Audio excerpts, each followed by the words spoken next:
In today's video, I'm going to teach you how to reset a workspace in Blender.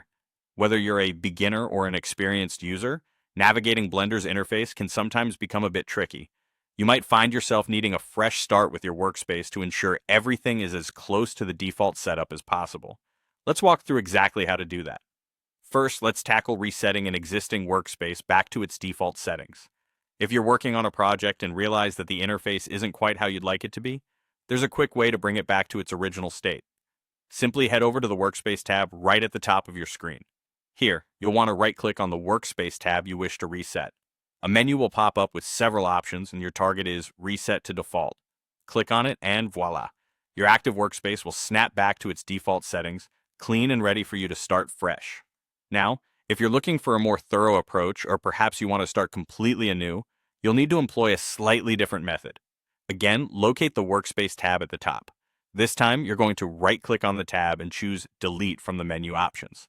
This will remove the current workspace entirely. But don't worry, we're not leaving your workspace empty. To add a new default workspace, look for the plus button next to the existing tabs. Click on this button and a menu will appear for you to choose from various options. Select General followed by Layout, which will give you a brand new default setup, just like starting a new Blender session. If you've been working on a file and somehow ended up with an interface that's more cluttered than you're comfortable with, there's no need to feel stuck. First, make sure to save your work, as you don't want to lose any progress you've made. After saving, close the file. When you're ready to reopen it, go to the File browser. This time, pay attention to the options present. Before you fully open the file, be sure to uncheck the box labeled Load UI. This step is crucial because it tells Blender not to load the previous UI settings saved with the file.